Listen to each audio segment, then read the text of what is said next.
One of the areas where there's been disparity between the public and the private sector has been in the content and quality of knowledge passed on to the young ones. The curriculum for education in Nigeria is based on the Universal Basic Education Program, which was introduced in Nigeria in September 1988. Following this, in 2008, the federal government of Nigeria, through the Nigerian Educational Research and Development Council, developed and introduced the 9-year basic education curriculum in schools by realigning all extant primary and junior secondary school curricula to meet the key targets of the UBE program. In view of some contemporary and national concerns and to make the curriculum more practical, relevant, interest-generating to the young learners, and in line with global best practices, the 9-year BEC was recently revised in 2012, and its implementation has just commenced in September 2014. In the Ministry of Education, that is manned by qualified personnel. From time to time, our curriculum is upgraded. The curriculum committee, which of course embraces people from different departments in the education sector, even outside the state government personnel, sit together to upgrade the curriculum. Not only even our curriculum, even the materials that are used in our schools are reviewed from time to time. And that is why, if you are an author, you have a book to present for use in our schools, you must present these books to the curriculum department that would, sit over it, review it critically, and then proffer some recommendations, give you recommendations on how you can improve on them and so on, before they are even finally approved. I know that I've been to a couple of curriculum reviews at NERDC. NERDC is the agency that actually takes care of curriculums in Nigeria. I've been to a couple of curriculum reviews, and we've had the opinion all the time that the curriculum needs to be updated.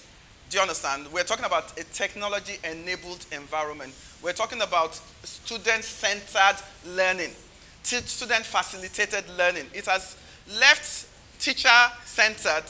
When we were growing up, the teacher would stand in front of the classroom and just tell you everything. But now it's no longer like that.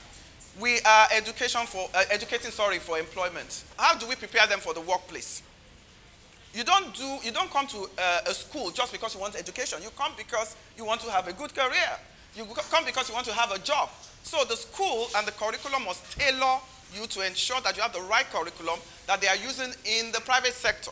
So I don't want to be teaching something that is 17th century, industrial age for a technology age. So that's the challenge we have in the Nigerian curriculum. The Nigerian curriculum is not up to date.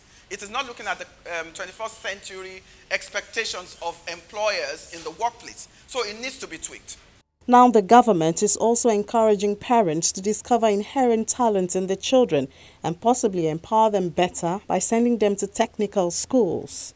I've been making a lot of circuits without anyone. A lot. Even before I entered this school, I've been making a lot of circuits myself without any assistance. Okay, to create more things like robots, helicopters, cars, aeroplane, and so on. Things like automatic things. I really enjoyed mechatronics because right from my secondary school, I've been aiming to go further, that is to have the knowledge on full automation. But one of my friends introduced this place to me, then I really enjoyed it because it serves as the basics of advanced mechatronics and to study for in a higher institution. What we tell people is that technical education is not meant for pushovers, failures, or people just roaming the streets. Technical education is meant for people wanting to use their hands and their brains to achieve something in life. Whether we like it or not, technical education is going to drive the 21st century economy. There is hardly a time you don't need the technical people. Take for instance, in whether building, construction, or what have you, Yes, you have the engineers, you have the architects, but you still need the technical people in between, like the technicians, to do the work. The days of white-collar jobs are gone. Let's be honest with ourselves. So let these children roaming the streets, or even out of school children, to embrace technical education. You can either come into our technical colleges or even go into the vocational centers.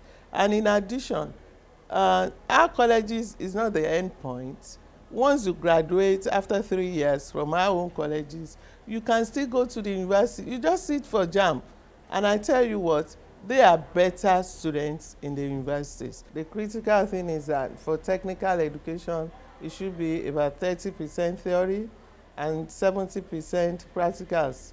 Apart from the practicals they are exposed to in the colleges, they also go into the industries.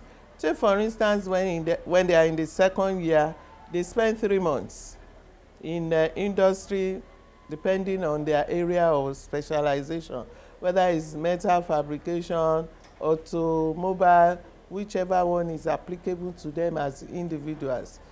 Facilities are in abundance, but they still need to be exposed to modern techniques, modern equipment. So we need collaboration with these multinational companies.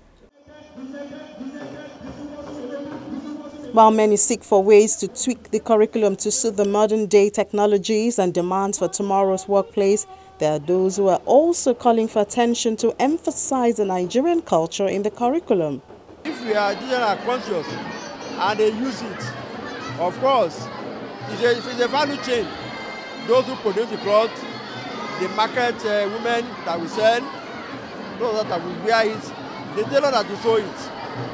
That is why we believe we should not allow our culture to become second rate, of our own children not to be interested in what we do, or the way we speak, the way we learn. It's also important that these children have talents embedded within them. It could be singing, it could be drumming, it could be dancing, it could be rhyming. If they don't develop a talent, it becomes their disease. That is why right from the elementary 1, age 5, age 6, we want to go there that they should use it.